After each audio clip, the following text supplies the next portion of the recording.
Hello students of class 10. Today we are going for the second part of the chapter that is the chapter 7, outcomes of democracy. Clear? So before this we have already done how do we access democracy's outcome. That means why democracy was the best form of a government. Then three types of democracy: accountable, responsive and legitimate government. And today we are going to learn about the economic growth and development. Clear? If democracy are expected to produce good government, then it is not fair to expect that they would also produce the development. So evidence what they show through practice that many democracies did not fulfill this expectation. We have to be we are the citizens of India. We cannot totally dependent on government or in democracy that being a democratic country or being the citizens of democratic, every demands and the issues or the wants can be fulfilled. Clear? It is not so. So if you consider all democracy and all dictatorship, where for the 50 years between 1950 and 2000, dictatorship has slightly higher rate of the economic growth. Why? Because dictatorship, what it does, whatever work they do, it becomes very quick, because dictatorship means one's rule party. Nobody is against them, nobody is above them, nobody is below them, because all of the things whatever they do, we have to go for it. Clear? So the inability of democracies to achieve a high economic development worries us. So economic development, it depends on the several factors. What are several factors are there? Countries' population size, then global situation, cooperation from the other countries, economic priorities which have been adopted by the country. So overall, what we cannot say that democracy is a guarantee of economic development, but we can expect a democracy not to lag behind dictatorship in this respect. So when we find such significant differences in the rates of economic growth between the countries under dictatorship and democracy, it is better. What we prefer is that democracy is the best form of the government rather than the dictatorship and the monarchical. Clear? Next one, reductions of the inequality and the poverty. What are the reduction of inequality and poverty? Is that democracies are based on the political equality. We all know. All individuals, they have an equal weight in electing their own representative. A smaller number of ultra-rich people, they enjoy a highly disproportionate share of wealth and income. Their share in the total income of the country has been increasing. So those at the bottom of the society, they are very little to depend upon. Clear? So their incomes have been declined. Sometimes they find it very difficult to meet their basic needs of life, such as what? Food, clothing, house, education, as well as in health. So in actually life, what we see in reality, democracy do not appear to be very successful in reducing economic inequalities. It will never be. So the poor constitute a larger proportion of our voters, and no party will like to lose their vote. So yet democratically elected government do not appear to be very much interested in addressing the question of poverty as you would expect them to. See, whoever be the political parties, poverty cannot be eradicated. It won't be, okay, until unless the population can be controlled. So the situation is much worse in some other countries. Let us take an example of Bangladesh. More than half of its population lives in poverty. People in several other poor countries, they are now dependent on the rich countries even for the food supplies. Clear? Next one is the accommodation of social diversity.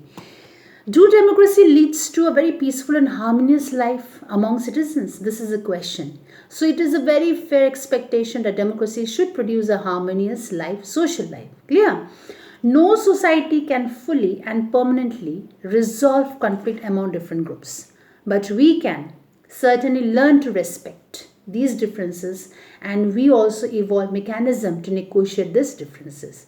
So democracy is best suited to produce this outcome. Now, non-democratic regimes often turn a blind eye to or to suppress internal social differences. Clear?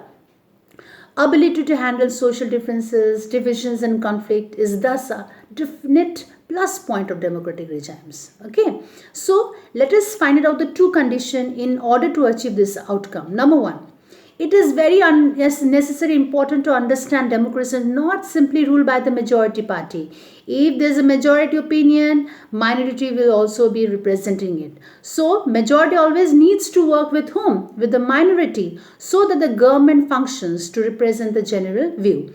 So majority as well as a minority, they are the two sides of the same coin. Clear?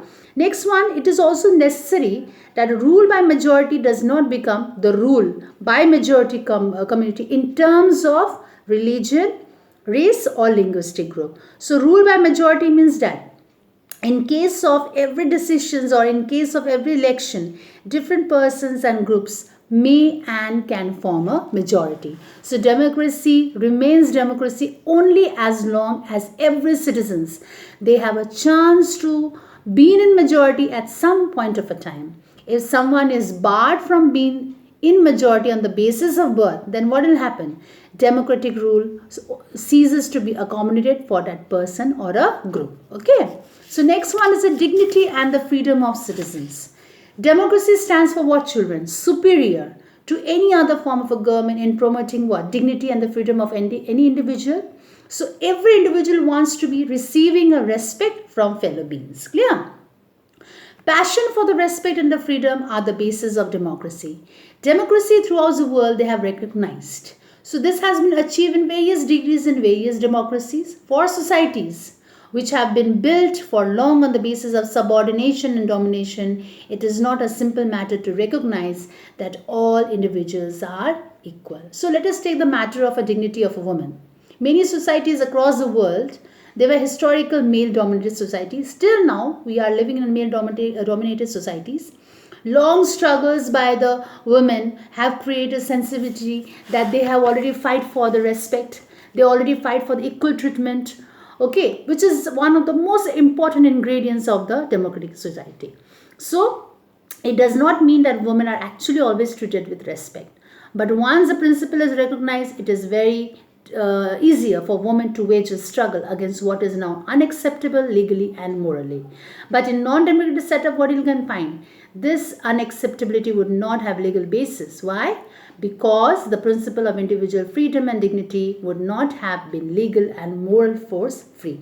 So democracy in India, they have in strength the claims of disadvantage and discriminate caste for equal status and equal opportunities. They have been fighting from since the British time. Clear? So we have to expect many things from the democracy, but in some criteria we cannot judge the democratic country regarding the work. Yeah. So the fact is that people are complaining. They are complaining. It itself a testimony to the success of democracy. So it shows that people have been developed. Okay, children.